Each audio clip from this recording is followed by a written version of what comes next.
თქვენი უფლებები. მოგესალმებით, თქვენი უფლებები ეთერშია ყოველ სამშაბათს 3-დან 4 საათამდე. გადაცემა მიმყავს მე, ჟურნალისტი დანელიას და გადაცემის წამყვანაში დამეხმარება ჩემი სტუდენტი ლელა დევდარიანი. იგი გახლავთ მეოთხე კურსელი სტუდენტი ჟურნალისტიკის ფაკულტეტისა.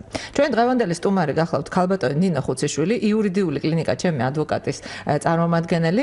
მოგეხსენებათ, ჩვენი იურიდიული კლინიკა ქალაქის თბილისელებს ეხმარება და არა მხოლოდ თბილისელებს, რეგიონალური ქსელიც.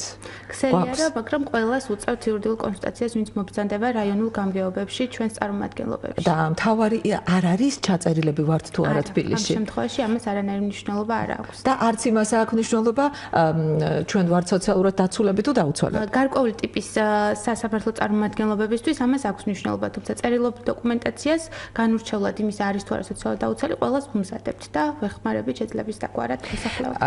მაინტერესებს თქვენი წარმომადგენლობა თუ მიყვება ადამიანებს სასამართლოში. ადამიანები, რომლებიც საერთოდაც პირველად არიან სასამართლოში, არ აქვთ ამგვარი გამოცდილება.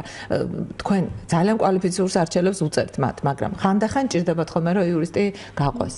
როგორ არის ამ შემთხვევაში საკითხი? მოგახსენებთ რიგ დავებთან დაკავშირებით, რომელიც ჩვენ წესდებით არის განსაზღვრული მივყვებით სასამართლოში, ძირითადად ეს ეხება ადმინისტრაციულ დავებს, ასევე სოციალურად დაუცველ პირებს ვეხმარებით სხვა დავებზე, რაც შეეხება მნიშვნელოვან დავებს, ასე ვთქვათ, რომელსაც უშუალოდ ტრენერ ადვოკატი გადაწყვეტს, რომ წარმომადგენლობა აუცილებელია, თუნდაც მოქალაქის ინტერესებიდან გამომდინარე, შესაძლებელია მიღებული იქნას გადაწყვეტილება ხელმძღვანელობასთან შეთანხმებით, რა თქმა უნდა, რომ ესეთ დავებზე წარმომადგენლობა განვახორციელოთ. რაც შეეხება სისხლის სამართლის საქმეებს? სისხლის სამართლის საქმეებზე ჩვენ კონსულტირებას არ ვახორციელებთ, არ გვყავს სისხლის სამართლის სპეციალისტები სამწუხაროდ. დიდი მადლობა, მე აუცილებლად უნდა გადავუხადო ქალაქის მერიას და მის ყველა გამგეობას. მადლობა იმისთვის, რომ არსებობს იურიდიული კლინიკა ჩემი ადვოკატი, სადაც არა მხოლოდ ყველაზე მოწყვლად ჯგუფებს ეხმარებიან ადამიანები.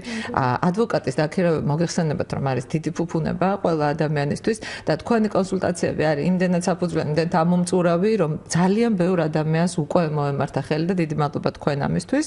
მადლობა თქვენ ესეთი შეფასება. ასე რომ თუ ადამიანებმა და ჩვენმა რადიომსმენელებმა ჯერაც არიციან, რომ არის ასეთი უფასო იურიდიული კლინიკა და კლინიკა ქვია იმიტომ, რომ აქ სტუდენტებიც იზრდებიან და საკმაოდ კვალიფიციური ადვოკატები ხდებიან შემდგომში, მიმართეთ ყველა გამგეობასთან, საშვის გარეშე თქვენ შეგიძლიათ მოხვდეთ ძალიან კვალიფიციურ იურისტებთან. დიდი მადლობა თქვენ.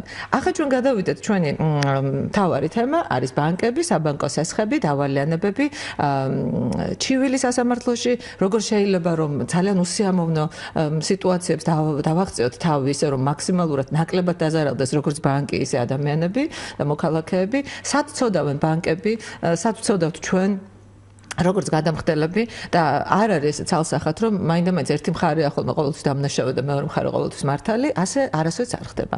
და მოგეხსენებათ რომ ამ ძალიან შეჭიურებულ ქვეყანაში უზარმაზარ პროცენტიანი მიკროსაფინანსო ორგანიზაციები, რაღაცა ბანკების მაგვარი დაწესებულებები, რომლებიც მთლად ბანკები არ არიან, არც ის ვალდებულებები აკისრიათ, როგორც ბანკებს აკისრიათ, არც ის ვალდებულებები, როგორც ეგრეთ წოდებულ მევახშეებს აკისრიათ ან კერძო იპოთეკარებს, ისინი არიან უბრალოდ სადღაც შუაში. და ჩვენ როცა ვიღებთ ვალს, არც კი ვიცით რა ხელშეკრულებას ვაწერთ ხოლმე ხელს.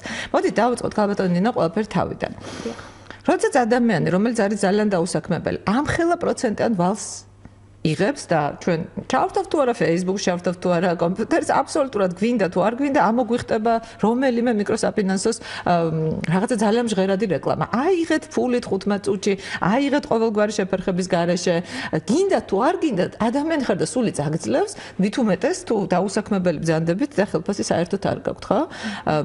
როგორ ხდება ისე, რომ ასეთ დაუსაქმებელ ადამიანებს მართლა 15 წუთში აძლევენ ასეთი მიკროსაფინანსო ორგანიზაციები ფულს და შემდეგ ხო არის მაგათი რისკი რასაკვირველია. რატომ რისკულობს ასე ბანკი თუ მიკროსაფინანსო ორგანიზაცია და რატომ აკეთებენ ამას თუ იცით? ცოტა გამიჭირდება ამის თქმა თუ რატო აკეთებენ, თუმცა სანამ ამ კითხვაზე კი პასუხობთ, მინდა რომ ეს დავყოთ. ბანკი ცოტა სხვანაირი სისტემით მოქმედებს და ეს ონლაინ სესხები ეგრეთ წოდებული, სწორედ ეს არის ის სისტემა, რომელიც ესე 15 წუთის განმავლობაში იძლევა სესხს. მოდით, აი თუ შეგიძლიათ რომ ჩვენ რადიომსმენელს აუხსნათ რა განსხვავებაა მათ შორის და რატომ შეიძლება იყოს სარისკო, ვთქვათ, ონლაინ სესხის აღება და რატომ არის უმჯობესი უმთავრესი ბანკში სესხის აღება. თუ კი მოგცეს რასაკვირველია. კი ბატონო, აი ეს არის სწორედ მთავარი შეკითხვა თუ მოგცეს. ბანკში ყოველთვის დგება ეს შეკითხვა თუ მოგცემ სესხს. ზოგადად ბანკი ამოწმებს უფრო სრულყოფილად ჩვენს საკრედიტო ისტორიას, ჩვენს შემოსავლებს, შესაბამისად ამის საფუძველზე იღებს საბოლოოდ გადაწყვეტილებას და ასევე მნიშვნელოვანი არის ფორმალური მხარე, ხელშეკრულება, რომელსაც ბანკის შემთხვევაში ჩვენ მატერიალურად ვეცნობით. ანუ ბანკის წარმომადგენლები შესაბამის ორგანოში დაწესებულებაში მივალთ, გვაცნობს ამ ხელშეკრულებას, შესაძლებლობა გვაქვს რომ წავიკითხოთ ეს პუნქტები, თუმცა სამწუხაროდ მინდა ვთქვა რომ როგორც წესი არ ვკითხულობთ ამ ხელშეკრულებას, გამართლება ჩვენი მმართველობის არის რამე აზრი რომ წავიკითხოთ? კი, არის იმ შემთხვევაში, როდესაც იმ პუნქტებზე, რომელიც ნამდვილად მნიშვნელოვანია, ჩვენ კითხვებს დავსვათ და თქვათ ბანკს შეიძლება შეუთანხმდეთ იმაზე, რომ რაღაცა პროცენტი შემცირდეს თუ გვაქვს ინფორმაცია. ამისათვის მნიშვნელოვანია თუ დიდი ოდენობის თანხას ვიღებთ, ყოველთვის გავიაროთ კონსულტაცია იმ პირთან, ვინც ეს ტერმინოლოგია, ის განმარტებები, რაც ხელშეკრულებაში არის ჩადებული, იცოდეს ეს და მათხელი არ მოვწეროთ. თქვენ უნდა იქ რა ვთქვათ, იურისტი ან ადვოკატი ან მეგობარი შეიძლება იყოს და უბრალოდ წააკითხოთ ეს ხელშეკრულება. თუ რაღაცას ვერ ვიგებთ ხელშეკრულებაში, იგივე ძალიან მნიშვნელოვანი თემებია. შეიძლება ვკითხოთ? ბანკსაც აქვს ვალდებულება, რომ განგვიმარტოს, იმიტომ რომ ისიც ხელშეკრულების მეორე მხარეა და საქართველოს კანონმდებლობით კეთილსინდისიერების პრინციპი მოქმედებს მხარეებს შორის. მანაც კეთილსინდისიერად უნდა იმოქმედოს ისევე როგორც მე. თუმცა იგივე ძალიან აქტუალური თემა ონლაინ სესხებთან დაკავშირებით ეს პირგასამტეხლოების თემა. რაზეც ალბათ მაპატეთ, სანამ ჩვენ გადავალთ პირგასამტეხლოებზე, ისე უკვლავ ხელშეკრულებას დაუბრუნდეთ. მე ძალიან მაინტერესებს, ვთქვათ, აღმოვაჩინეთ ხარვეზე. აღმოვაჩინეთ ის, რომ რაღაცა პუნქტი ჩვენც არის მიუღებელი. სად შეიძლება გავაპროტესტოთ და მიიღებს თუ არა ჩვენს პროტესტს ბანკი? და ამის შემდეგაც მოგცემს თუ არა სესხს, იმიტომ რომ ძალიან საჭირო ამბავია. თქვენ პრაქტიკაში როდესმე ყოფილა ის, რომ კლიენტს გაუსაჭიროებია ხელშეკრულების ხელმოწერამდე რაღაცა პუნქტი და ბანკს შეუცვლია და უკან დაუხევიან პოზიცია შეუცვლია. ცალსახად ხელშეკრულების ხელმოწერამდე გასაჩივრებას არ ექვემდებარება. ეს არის უბრალოდ სახელშეკრულება ურთიერთობა, ნების თავისუფლება. ორივე მხარე უნდა მორიგდნენ გარკვეულ პირობაზე. ამიტომ, როდესაც ჩვენ, ასე ვთქვათ, აღმოვაჩენთ გარკვეული სახის ჩვენთვის არასასურველ პირობას, შეგვიძლია რომ მეორე მხარეს ბანკის წარმომადგენელს მოლაპარაკების გზით მხოლოდ ეს გამოსავალი გვაქვს, მოლაპარაკების გზით შევთავაზოთ რაღაც გონივრულ ოდენობამდე შევჯერდეთ. ანუ ეს სტანდარტული პირობები, რაც ხელშეკრულებებში დევს ძირთადად, ეს უნდა იყოს გონივრული და მეორე მხარეს არ უნდა აყენებდეს შეუსაბამოდ რთულ სიტუაციაში. მართალია მე როგორც მიმმართველს უფრო მეტი სურვილი მაქვს და ინტერესი ამ სესხის აღების, თქვათ, მატერიალური მდგომარეობა რაღაც შეძენა მინდა, მაგრამ ეს არ ნიშნავს, რომ ბანკს აქვს იმისი უფლება მე ჩამაყენოს ისეთ გამოუვალ სიტუაციაში, რომ შემდგომ ვეღარ დავფარო ეს სესხი. თუმცა პროცედურა, თქვა თუ მოვაწერეთ მაინც ასეთ ხელშეკრულებას ხელი, აღმოჩნდა რომ თქვა არის რაღაცა ისეთი შეუსაბამო პირობა, ამის საშუალებასაც გვაძლევს დღევანდელი კანონმდებლობა, რომ სასამართლო წესით ვიდაოთ შემდგომ და აი ამ კონკრეტული მუხლის ბათილაცნობა მოვითხოვოთ. იმიტომ რომ სტანდარტული პირობა უნდა იყოს, როგორც ვთქვით, კეთილსინდისიერებაზე დამყარებული ისევ და ისევ. თუ ასეთ წინაპირობას არ ითვალისწინებს და ჩვენ გვაყენებს არასახარბიელო მდგომარეობაში, გვაქვს საშუალება, რომ სასამართლო წესით მივმართოთ და პრაქტიკა ამ მიმართულებით სასამართლოს აქვს, რომ შეუმცირებია ან გაუქმებია კონკრეტული მუხლი. დიდი მადლობა. ქალბატონო, ხდება ასეთი რამე. მნიშვნელოვანი პირგასამტეხლოები, ხო?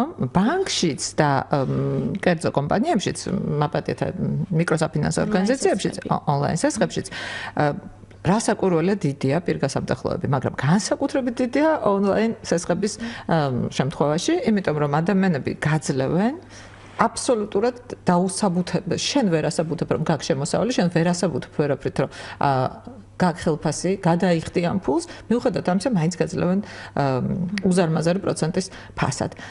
აი ამ სესხს. შენ რასაკვირველია ხელს აწერ იმაზე რომ შენ ეს ვალდებულება აიღე და უნდა გადაიხადო. თუმცა პირგასამტეხლო არის იმ ხელა რომ აღემატება ძირთანხას შემთხვევაში 400%-საც აღწევს ხოლმე ასეთი პირგასამტეხლოები. რა უნდა გააკეთოს ადამიანმა იმ შემთხვევაში თუ რაღაცა დროის შემდეგ მან ვეღარ შეძლო გადახდა თანხის. კი ბატონო. პირველ რიგში დრო ალბათ გვაძლევს შეძლო პირგასამტეხლოზე მინდა ვისაუბროთ, ზოგადად რა ფუნქცია აქცია და რა არის პირგასამტეხლო. ანუ პირგასამტეხლო არის ის მინიმალური ოდენობა, რომლითაც კრედიტორი ამ შემთხვევაში სესხის გამცემი დაიკმაყოფილებს იმ დარღვეულ უფლებას. ანუ პირგასამტეხლო არ უნდა გახდეს გამდიდრების საშუალება არავითარ შემთხვევაში, რაც ხშირ შემთხვევაში გამოიხატება ხოლმე სწორედ იმაში, რომ ძირთანხას აღემატება 2-ჯერ, 3-ჯერ და გაცილებით მეტჯერ. და ყოველ ჯერზე მდიდრდება მხოლოდ ბანკი და ხო, გაატაკდება აუცილებლად ადამიანი. მაღალი პირგასამტეხლო ესე განიმარტება, რომ რისკის ჯგუფის ქვეყანაში ხარ, იძლევი რისკიან ფულს და ამიტომაც პროცენტი ნაიღოს. თუმცა ალბათ მიკროსაფინანსოები ამას განმარტავენ იკავენ როგორც თვითონაც არალდებიან, იმიტომ რომ სესხს გასცემენ ასეთი ოდენობით. თუმცა პირგასამტეხლოს ესეთ სამოქალაქო კანონმდებლობით რო ვისაუბროთ, პირდაპირ არის სამოქალაქო კოდექსში მითითებული, რომ შეუსაბამოდ მაღალი პირგასამტეხლო სასამართლოს შეუძლია შეამციროს და დაწიოს გონივრულ ოდენობამდე. მაგალითით რა ვთქვათ, მაგალითად თუ მე მაქვს განსაზღვრული ონლაინ სესხზე სიტყვაზე 2.5% ძირი თანხის ყოველ ვადაგადაცილებულ დღეზე, სასამართლოს შეუძლია რომ იმის შეამციროს. მნიშვნელოვანი არის ამ მიმართულებით უზენაესი სასამართლოს პრაქტიკა, რომელიც მიდის იქითკენ, რომ პირგასამტეხლო უნდა შემცირდეს 0.07 ან 0.05%-მდე. ანუ რაც მნიშვნელოვნად ამცირებს და ის ძირ თანხასთან მიმართებაში რჩება იმდენად მცირე ოდენობა, რომ მხოლოდ თავდაცვის საშუალება არის კრედიტორისთვის, რომ ანუ რაღაც შემოფერხებელი, ხო, ანუ მოვალი არ ზარალდება ამით, თუმცა გარკვეული შემოფერხებელიც არის იმისთვის, რომ მან არ დაარღვიოს ხელშეკრულების პირობები, მან იცის, რომ თუ დაარღვევს, რაღაცას გადაიხდის. თუმცა ეს გადახდა არ უნდა იყოს, რა თქმა უნდა, იმ ოდენობის, რომ მის მატერიალური მდგომარეობა უფრო გაუარესოს, ვიდრე სესხის აღება უნდა იყოს. როგორ ხდება ეს ამბავი? თქვათ ადამიანს აქვს, ნუ სიტყვაზე 100 ლარი, ვერ იხდის ამ 100 ლარს, მაგრამ შეუძლია მან გადაიხადოს 50 ლარი პლუს პირგასამტეხლო ერთჯერადად, ხო? თუ სასამართლომდე მივიდა საქმე, რას გეუბნება სასამართლო? აუცილებლად თლიანი თანხა უნდა გადაიხადო პლუს პირგასამტეხლო, თუ რაღაცა ეტაპზე ეს პროცენტები ჩერდება? პროცედურულად ასე ხდება, როდესაც სასამართლოს მიმართავს მიკროსაფინანსოს ან ბანკის წარმომადგენელი, უფრო ონლაინ სესხებს აქვს ეს პირგასამტეხლოს პრობლემა უფრო აქტუალური, შესაბამისად მათი მაგალითთან ვისაუბრებ, რაღაც კონკრეტულ თანხას ასახელებს, რომელიც იმ დროისათვის შენ გაქვს გადასახდელი და ამ თანხას გთხოვს. ამ თანხაში მოხსენიებულია როგორც ძირი თანხა, ასევე პროცენტი, სარგებელი და ასევე პირგასამტეხლო. მოსამართლე რას აკეთებს? ამ საქმეს საფუძვლიანად შეისწავლის ეკონომისტი ხო არ არის მოსამართლე პრინციპში ხო ვერ აუცილებლად შეედავება, რომ რატო ეს ციფრი და არა ვთქვათ უფრო მაღალი ან უფრო დაბალი. კი, ანუ დავის საგანი მხარეებს შეუძლიათ, რომ განსაზღვრონ დამოუკიდებლად. ამ შემთხვევაში მნიშვნელოვანია, რომ მეორე მხარემ ან მოვალემ მე წარვადგინა შესაბამის ჩემი შეპასუხება, შესაგებელი რაც ეწოდება, რომელსაც აუცილებლად მითითებული მაქვს ვადა, რომ ეს უნდა იყოს ძირთად 10 დღიანი ვადა არის ხოლმე განსაზღვრული ამ შესაგებლის წარდგენისას. შესაძლებლობას როდესაც წარვადგენ, მე სარჩელში მითითებულ თითოეულ დეტალზე ვწერ ჩემს მოსაზრებას. მაგალითად, თუ სარჩელში მიმითითეს, რომ მე მაქვს 200 ლარი ძირი თანხა აღებული სესხი, რასაც ვეთანხმები თავისთავად ნამდვილად აღიღე, მაქვს, ნება გამოხატული მაქვს, მაგრამ ამ 200 ლარზე მე დამემატა პირგასამტეხლო სიტყვაზე 600 ლარის ოდენობით დამატებით, რომელიც ჩემი აზრით არის შეუსაბამოდ მაღალი ოდენობა. მე შესაძლებელია სულ რაღაც 2 თვეში, 3 თვეში. ხო, სულ რაღაც 2 თვეში, 3 თვეში. ამაზე ვაფიქსირებ ჩემს პოზიციას დეტალურად, რომ მე არ ვეთანხმები 600 ლარის ოდენობის პირგასამტეხლოს, იმიტომ რომ მიმაჩნია ეს არის შეუსაბამოდ მაღალი ოდენობა და ემსახურება თუნდაც მხოლოდ კრედიტორის გამდიდრებას. ანუ ასეთ დასაბუთების შემთხვევაში სასამართლო ითვალისწინებს ყოველთვის ამ წინაპირობას, ანუ მთავარია რომ ჩვენი მხრიდან იყოს ინტერესი საქმის მიმართ გამოხატული და ჩვენ წარვადგინოთ ეს ჩვენი შეპასუხება შესაგებლის სახით. აქვე მნიშვნელოვანია ის რომ მოქალაქეებს ხშირად გონიათ ხოლმე რომ სამართლებრივად მუხლები თუ არ მიუთითეს და ასე შემდეგ ისე სასამართლო მათ პოზიციას არ გაითვალისწინებს. დიახ და ეს ძალიან ხშირად გონიათ ადამიანებს და კიდევ მინდა როგორ არის ქალბატონი ნინო აბა და მე მინდა კიდე რომ ჩვენს რადიოსმენელს განუმარტოთ როგორ ხდება ეს ამბავი. როდესაც ჩვენ ვიბარებთ სარჩელს და ხელს ვაწერთ, რატომღაც ჩვენ გვგონია უმრავლესობა ჩვენთაგანს რომ მივალთ სასამართლოში ჩვენ იქვე მოუყვებით მოსამართლეს ყველაფერს და შესაძლებელი საჭირო არ არის. ჩვენ შესაძლებელში ვიხდით დამატებით თანხას თუ არ ვიხდით თუ ამას მარტო მომჩივანი ხდით თუ შეიძლება ეს პროცედურული საკითხები განუმარტოთ. როდესაც შესაძლებელი სარჩელი გვბარდება, პირველი გვერდი აუცილებლად არის ხოლმე სასამართლოს გზავნილი, სადაც მითითებული არის რომ ამ კონკრეტულ ვადაში ჩვენ უნდა წარვადგინოთ ჩვენი პასუხი შესაძლებლის სახით. ჩაბარებიდან კონკრეტულ ვადაში. კი ბატონო, ჩაბარებიდან 10 დღე არის ძირითადად განსაზღვრული ამისთვის. ამ 10 დღის ვადაში ჩვენ შეგვიძლია რომ ეს შესაძლებელი მოვამზადოთ. შესაძლებელს აქვს რა თქმა უნდა განსაზღვრული ფორმა, რომელიც თავისუფლად მოიძიება სასამართლოს საიტზე, ასევე შეგიძლიათ რომ როგორც ჩვენს ორგანიზაციას, ასევე ნებისმიერ სხვა ორგანიზაციას ან კერძო ადვოკატს მიმართოთ, რომელიც მოგეხმარებათ ამ სარჩელის ფორმის შევსებაში. რთული პროცედურა, ასე ვთქვათ, არ არის. შეგიძლიათ ხელითაც შეავსოთ ეს სარჩელი ან ელექტრონული ფორმით შეივსოს, ანუ ორივე ფორმა დევს სასამართლოს ვებგვერდზე, საიდან შეიძლება რომ გადმოიწეროს ეს ფორმა, ამოიბეჭდოს და ხელით შეივსოს, ან ელექტრონული ვერსია შეივსოს, ამოიბეჭდოს და ისეთი ფორმით ჩაბარდეს სასამართლოს. თუნდაც ის რომ ვთქვათ, მიუთითოთ შესაძლებელია ჩვენ არ ვეთანხმებით მოთხოვნას ან ნაწილობრივ ვეთანხმებით. ეს არის საკმარისი იმისთვის, რომ სასამართლომ არ ჩათვალოს, რომ ჩვენ ამ საქმისთვის ინტერესი არ გვაქვს და დაუსწრებელი გადაწყვეტილება არ გამოიტანოს. მთავარია ეს დოკუმენტი განსაზღვრულ ვადაში ჩაბარებული იქნას. დანარჩენი რაც შეეხება სამართლებრივ საფუძვლებს, ან სამართლებრივი დასაბუთების მითითება როგორც ასეთი სავალდებულო არ არის, იმიტომ რომ სასამართლო თვითონ ისედაც კანონის საფუძველზე მსჯელობს. მთავარია ჩვენი პოზიცია წარვადგინოთ, რას ვეთანხმებით, რას არ ვეთანხმებით, თუ იურისტთან მიბრძანდებით ჩვენს ორგანიზაციაში ან სხვაგან ის აუცილებლად დაგიწერთ უზენაესის პრაქტიკასაც, სამოქალაქო კოდექსის მუხლებსაც. ამ შესაძლებლობის ჩაბარების შემდგომ ჩაინიშნება სასამართლო პროცესი, რომელზეც ასევე აუცილებელია რომ გამოვცხადდეთ უშუალოდ ჩვენ ან ჩვენი წარმომადგენელი.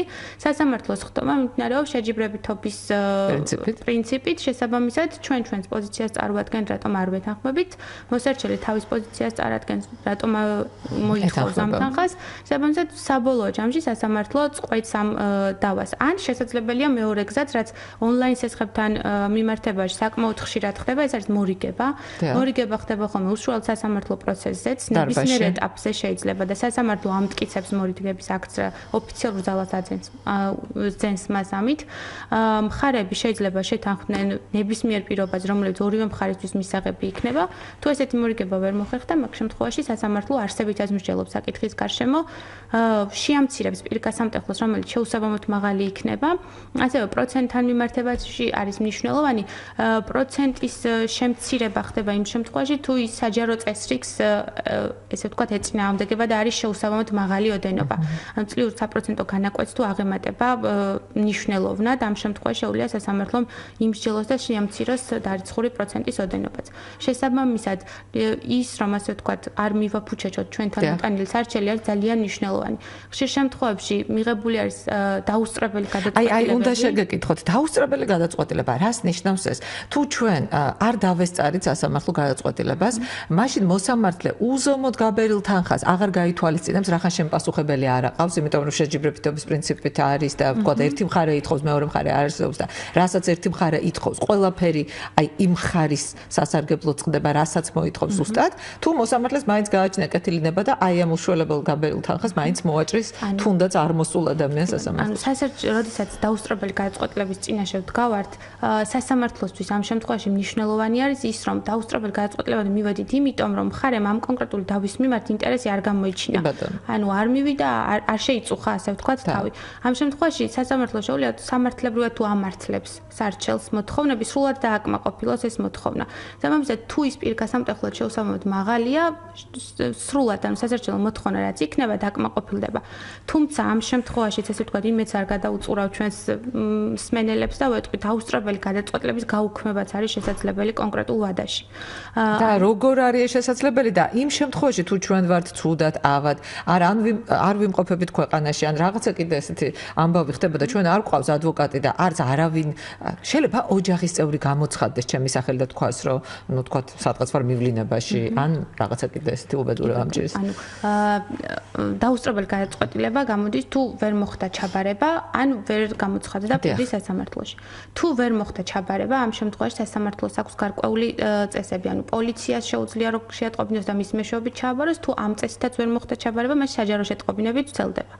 სასამართლომ უნდა მიიღოს ინფორმაცია ამ კონკრეტულ პირთან დაკავშირებით, ან მინდობილობა. აი ეს საჯარო გამოცხადება, მოდით აუხსნათ მსმენელს, როგორია, ხო?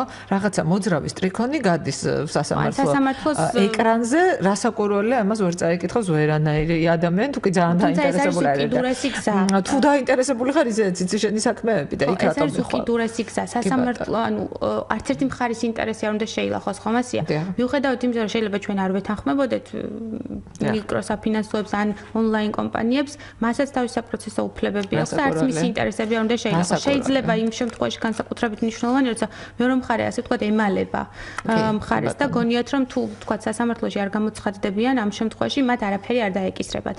არა და ის უფრო აუარესებს მათ მდგომარეობას. ეს ხშირად არ გვესმის და ახლა ალბათ ვინც გვისმენს, გაფრთხილდა გავითვალისწინებთ ამას. აი დაუსწრებელი გადაწყვეტილება თუ მაინც გამოვიდა, მივედით იმ მოცემულობამდე რომ გამოვიდა, მაგრამ გამოიკვეთა ის წინაპირობა, რომ მე ვიყავი ავად. მე ვთქვათ, მქონდა გონივრული მიზეზი, ანუ დასაბუთებული მიზეზი, რომ ამის გამო მე ვერ გამოვცხადდი პროცესზე, ან ამის გამო მე შესაძლებელი ვერ წარვადგინე, შეგვიძლია დაუსწრებელი გადაწყვეტილების ჩაბარებიდან, დაუსწრებელი გადაწყვეტილების ბოლო გვერდზე, როდესაც სასამართლოს გადაწყვეტილება არის მითითებული, აუცილებლად მითითებულია გასაჩივრების წესი და პირობები.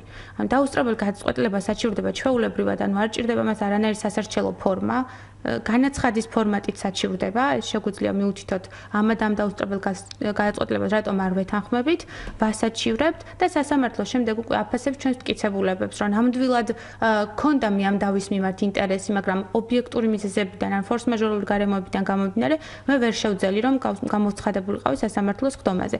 ამ შემთხვევაში აუქმებს დაუსწრებელ გადაწყვეტილებას და თავიდან განგვისაზღვროს ვადას, რომ ჩვენ ეს შესაძლებელი წარმოადგინოთ, ჩანიშნავს ხდომას და თავიდან ვჯელობს ამ ხდომის მიმართ.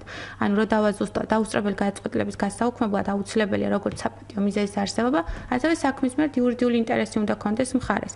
თუ მე დამაკისრე შევსაბამოთ მაღალი ოდენობის პირგასამდე, ხო ეს უკვე ნიშნავს, რომ იურიდიული ინტერესი მაქვს ამ საქმის მიმართ, შესაბამისად უნდა გამაჩნდეს საპატიო მიზეზიც.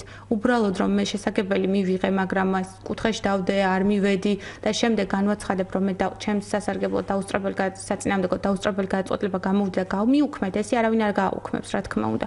მაგრამ თუ ის წინაპირობაა, რომ ნამდვილად საპატიო იყო ჩემთვის, დაუსწრებელი გადაწყვეტილება არ არის, ესე ვთქვათ, განაჩენი, საბოლოო, რომელიც რაღაცას გვიქადის, ის შეიძლება გაუქმდეს გონივრულ ვადაში თუ გავასაჩივრებთ და შესაბამისად მიღებული იქნას ახალი გადაწყვეტილება ამ დავის ფარგლებში.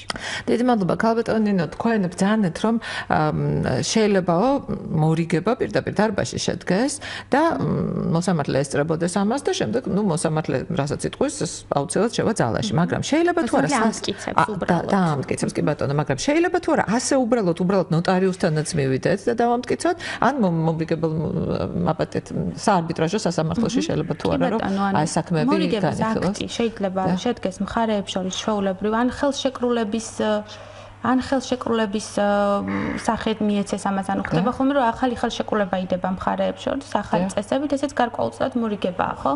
ან შესაძლებელია ჩვეულებრივი მორიგების აქტი მხარეებმა შეადგინონ, ეს უბრალოდ სასამართლო რახან ძვირია, რთული პროცესია, ალტერნატიული გზა თუ არსებობს, აი სასამართლოშიც აი ფასთან დაკავშირებით მნიშვნელოვანია რომ განმარტოთ თუ მოსამზადებელთან მივედით, გაიმართა მოსამზადებელის ხდომა და მოვრიგდით, მხარეები ბაჟისგან თავისუფლდებიან. ანუ რაც გადაიხადა, ის უკან უბრუნდება. აი საინტერესო დეტალი. შესაბამისად, ესეც მნიშვნელოვანია. აი წეღან უკაცრავად გამომჩა შესაძლებელთან დაკავშირებითაც ახსენეთ, რომ თანხა არის თუ არა გადასახდელი, ანუ შედგონიათ მოქალაქეებს, რომ შესაძლებელი შევიტანოთ, ამ ფული უნდა გადავიხადოთ, არა ეს სრულიად უფასოა, ჩვენ როცა შესაძლებელს წარმოვიდგენთ, არაფერს არ ვიხდით. იხდის ის, ვინც არის მოსარჩელე და ვინც შესაბამისად, იმ ოდენობით, რაოდენობითაც სასარჩელო მოთხოვნა დაკმაყოფილდება, ჩვენ დაგვეკისრება ბაჟი, რაოდენობითაც არ დაკმაყოფილდება, შესაბამისად მოსარჩელე გადაიხდის იმ ბაჟს.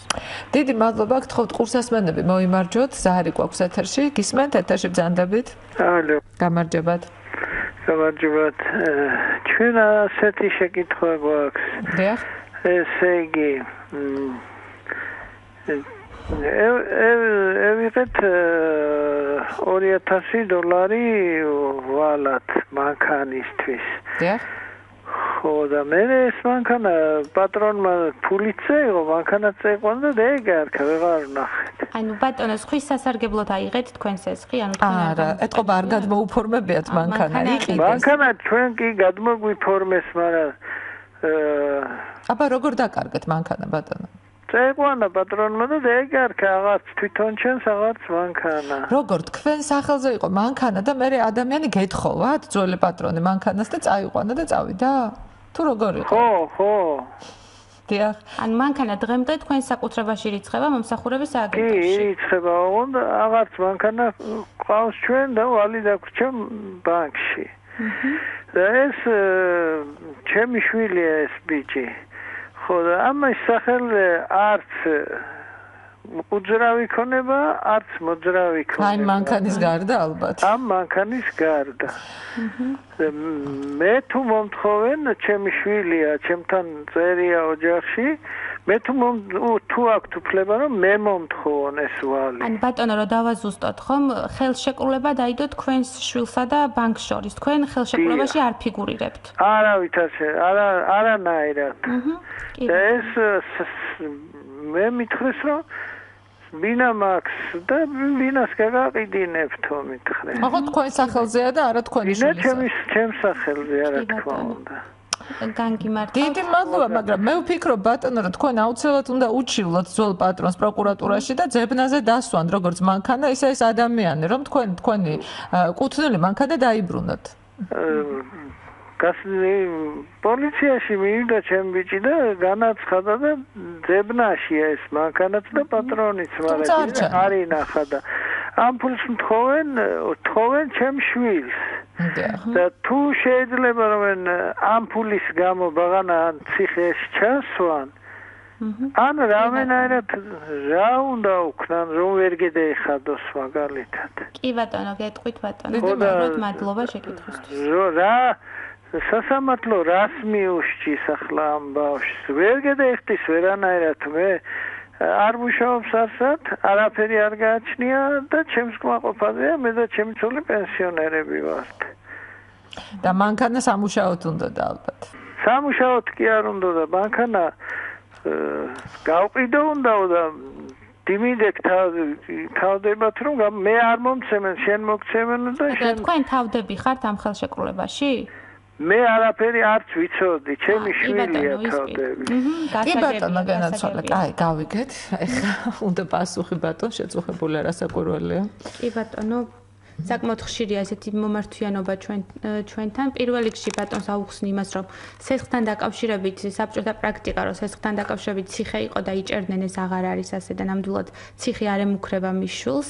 რაც შეეხება მის ქონებას, ანუ სახელშეკრულება ურთიერთობას ის თავისებურება ახასიათებს, რომ მხოლოდ ისინი აგებენ პასუხს, ვინც ხელშეკრულების მონაწილეები არიან, თუნდაც თავდებობის სახით, ამ შემთხვევაში კლიენტი ამ შემთხვევაში, რადგან მთელი ქონება ამ ბატონის სახელზეა, მისი უძრავი ქონებიდან არ მოხდება ამოღება ანუ სახლიდან, თუმცა არსებობს ესეთი გზა, რადგან მისი შვილი მან განაცხადა, რომ მის მისამართზე არის ჩაწერილი, მივიდეს სახსრებლო ბიუროს წარმომადგენელი და ამ მისამართზე არსებული მოძრავი ნივთები დააყადაღოს. ანუ გულისხმობ ტელევიზორს, მაცივარს, ანუ რაც ღირებული ნივთები არის, ამის დაყადაღება შეიძლება კი ბატონო განხორციელდეს, თუმცა ბატონს აქვს შესაძლებლობა, რომ ასე ვთქვათ, გაანთავისუფლოს ეს ნივთები ყადაღისაგან.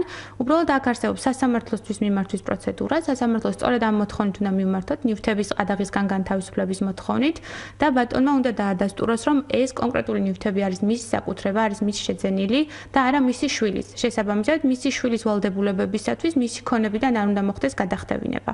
ანუ უძრავ ქონებას სახლს არანაირი საფრთხე არ ემუქრება ამ შემთხვევაში, რადგან ბატონის სახელზეა, როგორც მან განმარტა, ნივთები შესაძლებელია დაუყადაღონ, თუმცა მე აუცილებლად სანამ აუქციონი ჩაინიშნება, უნდა მიმართოს სასამართლოს და გაანთავისუფლებინოს ეს ნივთები ყადაღისაგან. დიდი მადლობა ლელა დევდარიანს აქვს შეკითხვა. გისმენთ ლელა? მოგესალმებით ქალბატონო ნინო.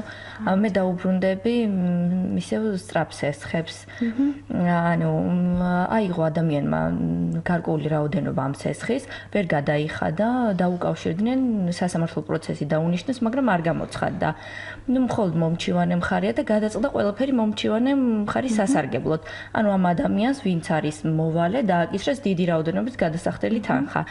ანუ რა თქმა უნდა ის სავარაუდოდ ლოგიკურია რომ ამ თანხასაც ვერ გადაიხდის და ანუ ამ შემთხვევაში რა ხდება როგორ ხდება ამ თანხის ამოღება კი ბატონო ამ შემთხვევაში უკვე აღსრულების პროცედურები იწყება აღსრულების პროცედურები იწყება შემდეგნაირად ეს სასამართლოს გადაწყვეტილება კანონიერ ძალაში აი დაუსწრებელი გადაწყვეტილება გამოვიდა ეს კანონიერ ძალაში შევიდა შემდეგ კრედიტორი ანუ ონლაინ სესხების წარმომადგენელი იღებს საახსრულებელ ფურცელს რომლითაც დაიწყება ეს აღსრულება აღსრულების პროცესში ხდება ის რომ პირველ რიგში მოიძიება მის სახელზე ფიქსირდება თუ არა რაიმე ხელფასის სახით ჩარიცხვები ოფიციალური სახით ასევე უძრავ მოძრავი ქონება დაყადაღდება მისი ალბათ ნებისმიერი ანგარიში ყველა ბანკში და ასე გაიგებენ კი ბატონო ანუ აღსრულებას როგორც ვიცი მე აქვთ ეს წვდომა ყველაფერთან შესაბამისად დაუგზავნია ბანკებს ინფორმაციას და მოხდება მოძიება ნებისმიერი სახის მატერიალური შემოსავალი თუ აქვს ან ქონებას თუ ფლობს თუ აღმოჩნდება რომ ასეთი ქონება მის სახელზე არ არის რეგისტრირებული მე მივდივართ ამ პროცედურამდე რომ ეს ნივთების დაყადაღება იმის სამართლად ცხოვრობს ან ჩაწერილია ეს შეიძლება განხორციელდეს თუ მაინც აღმოჩნდა რომ ამ პირს არანაირი შემოსავალი არ აქვს და მის სახელზე არაფერი არ ფიქსირდება ხდება მოვალეთა რეესტრში მისი განთავსება მოვალეთა რეესტრში მისი განთავსება გულისხმობს იმას, რომ როდესაც მის სახელზე შემოსავლები დაფიქსირდება, მაგალითად მუშაობა დაიწყო, ან უძრავი ქონება შეიძინა, აღმასრულებელს შეუძლია ავტომატურად ამ ქონებიდან განახორციელოს ეს აღსრულების პროცედურები.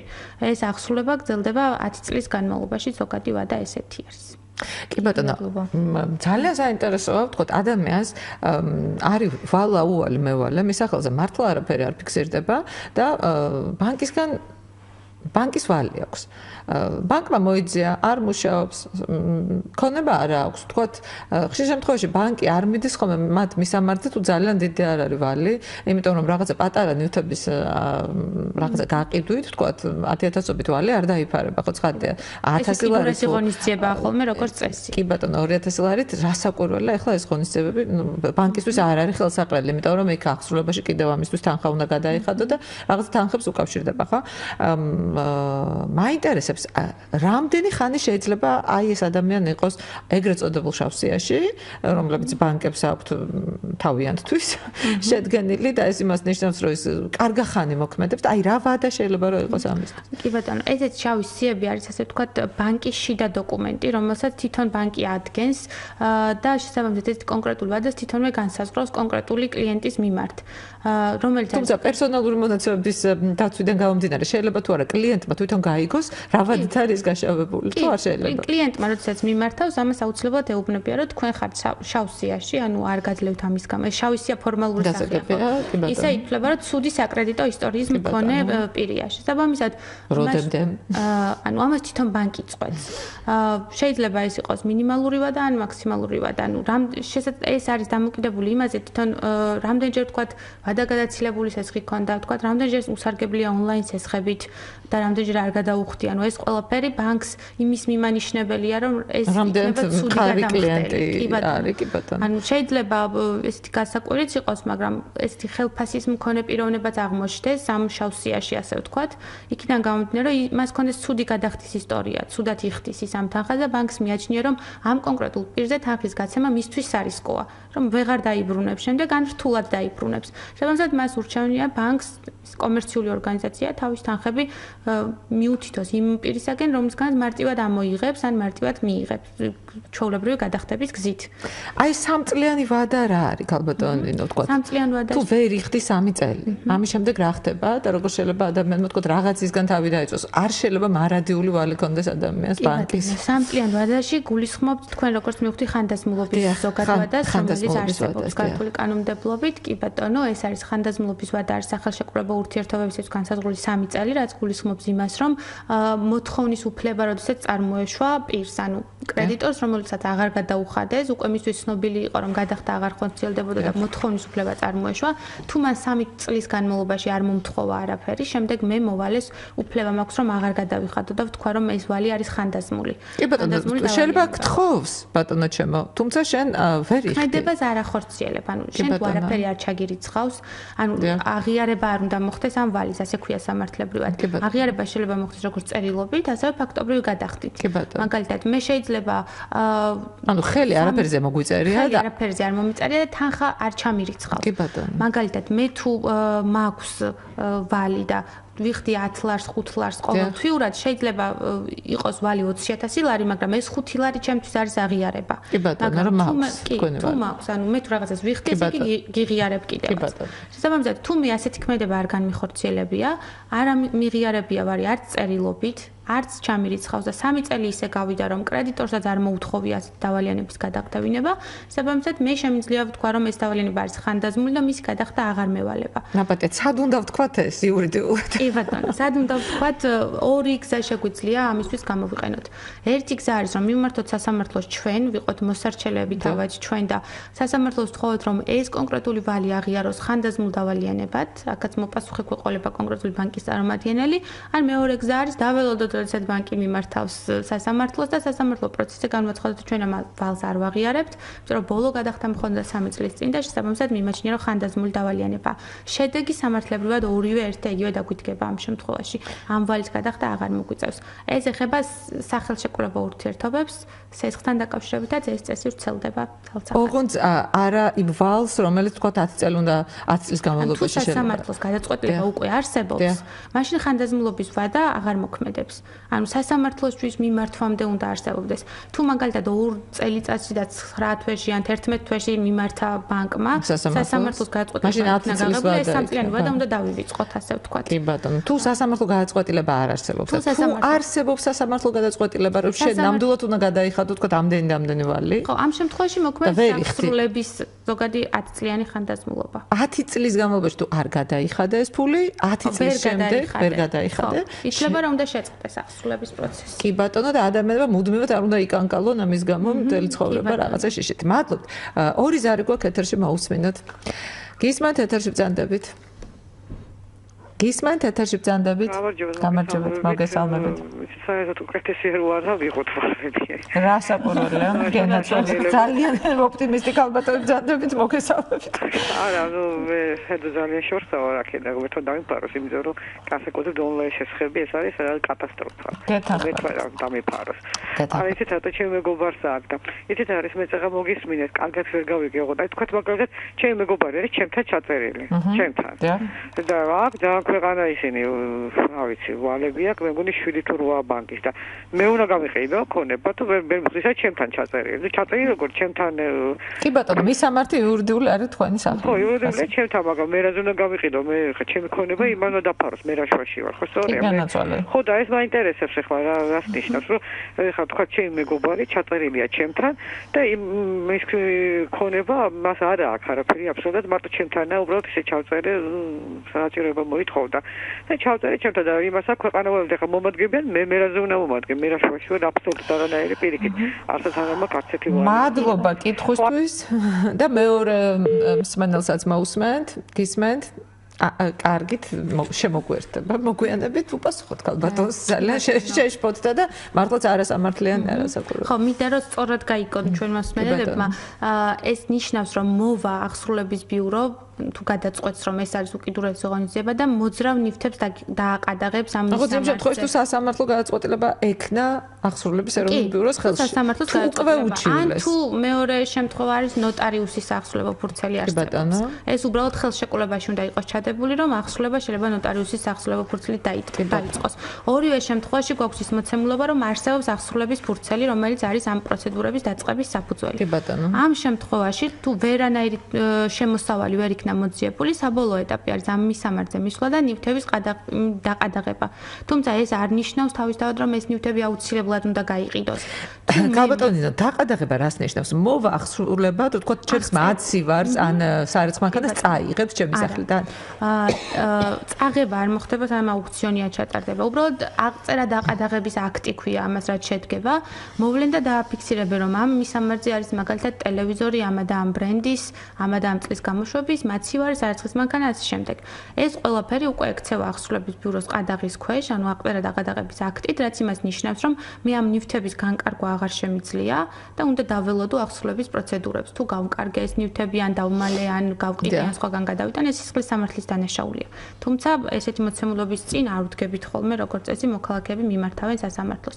პროცედურა არის ეს, რომ მე აი როგორც ახლა ამ ქალბატონმა ბრძანა, ქალბატონის შემთხვევაში თუ ესეთი ფაქტი დაფიქსირდა რომ მასთან მივიდა აღსრულების ბიურო დააყადაღა ნივთები, მას შეუძლია მიმართოს სასამართლოს და სასამართლო წესით დაუსაბუთოს მეორე მხარეს, რომ ეს ნივთები არის მისი საკუთრება და შესაბამისად მისი მეგობრის ვალდებულებებისთვის ეს ნივთები არ უნდა გაიყიდოს. თალტონინო, ვთქვათ, თუ ახალი ნაყიდი გაქვს რაღაც 3 წლიანი ვადით, მათი ვარი ან რაღაცა, შენ გააქვს ამაზე დოკუმენტი, რომ ნამდვილად შენ იყიდე ან რაღაცა ვალი შენ აიღე და ახლა ისტუმრებ, მაგრამ თუ მამაპაპისეული ქონება გაქვს რასაკურველი ავეჯი გიდგას სახში რომელიც არის რელიქვიური და რაღაცა რელიქვია შენთვისაც და რაღაც ისტორიული მნიშვნელობა აქვს. ამას როგორ ასაბუთ? ერთი არის მოწმეთა ჩვენება, ანუ მეზობლები ძირითადად ემოწმებიან ხოლმე რომ მათთვის ნამდვილად ცნობილია ამ ნივთების წარმომავლობის შესახებ. მეორე არის ეს უბრალოდ ესე ვთქვათ მტკიცების საგანია და გარკვეულწილად ფაქტობრივ გარემოებებზეა დამოკიდებული. თუ მაგალითად მე ეხლა ჩავწერე პირობითად რომ თქვა მოქალაქე და ეს ნივთი არის რაღაც საბჭოთა კავშირის დროინდელი, ან ლოგიკურია რომ ის ვერ იყიდიდა და ჩემია ეს ნივთი. შესაბამისად ასეთ გარემოებებსაც სასამართლო ითვალისწინებს ხოლმე. თუ არის თქვა რაღაც გვაროვნული ნივთი, მაგალითად ჩემი დამზადებული ხელნაკეთი, რაც ასევე ჩემია და სხვა ვერ შემოიტანდა, ნუ ის თუმცა ძნელია ალბათ ამის მტკიცება ხალხთან. მტკიცება ძნელია იმ მხრივ რომ სასამართლო ორ მხრივად უნდა დაეყრდნოს მტკიცებულებებს, ანუ როგორც მოვალი არის ასევე კრედიტორიც. ანუ მოსარჩელემაც თავის პოზიციას სრულად უნდა დაასაბუთოს და სასამართლო ისე ვერ მიიღებს გადაწყვეტილებას, თუ მას მყარი მტკიცებულებები და შინაგანი წმენა არ შეექმნება, რომ ეს ნივთები არის ამ პირის. თუმცა იქიდან გამომდინარე, რომ ავიცილოთ ეს ყველაფერი თავიდან, რა თქმა უნდა, სესხებს ნამდვილად დავეთანხმებით ჩვენს მსმენელს, რომ და მოვერით. დიდი მადლობა. ერთი მსმენელი გვიცდის, თუ მოვასწრებთ ერთი წუთის განმავლობაში სამწუხაროდ ვერ ვასწრებთ, გვაცნობებენ ჩვენი სააპარატოდან. ქალბატონი ნინო ხუციშვილი, იურიდიული კლინიკა ჩემი ადვოკატის ადვოკატი, გახდა დღევანდელი ჩვენი გადაცემის სტუმარი. ჩვენ სესხებზე ვსაუბრობდით, სასესხო ხელშეკრულებებზე. მე და ჩემი კოლეგა ლელა დევდარიანი ასე გამშვიდობებით მომავალ სამშაბათამდე. კარგად ბრძანდებოდეთ. მადლობა, ნახევარს. დაიცავით თქვენი უფლებები. ტალღაზე 102 და 4. ყოველ სამშაბათს 3-დან 4-მდე.